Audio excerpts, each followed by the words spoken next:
vacances donc pour 6 millions d'écoliers, peut-être le vôtre. 2 mois de congé avant la rentrée qui s'annonce déjà compliquée. Y aura-t-il un enseignant devant la classe de votre enfant? On peut se poser la question puisque 4000 postes n'ont pas été pourvus cette année. Un choc d'attractivité, c'est la promesse du ministère de l'Éducation nationale qui en attendant embauche des contractuels via des job dating en une poignée de minutes. Une méthode critiquée par les professeurs. Certains justement se sont réunis devant l'Académie de Toulouse pour une séance de recrutement improvisée. Notre correspondant Benjamin Peter y était pour Europe 1.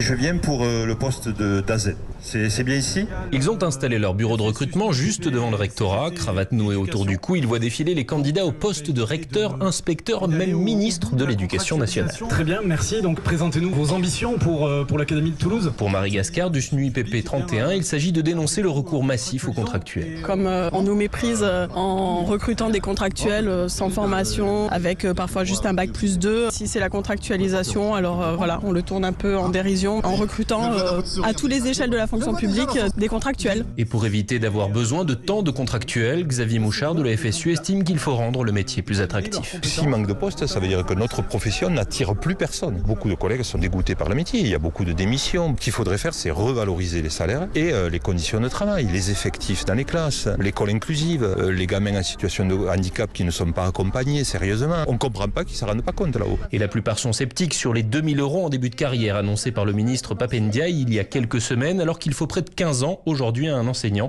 pour atteindre cette rémunération. À Toulouse, Benjamin Peter, Europe 1.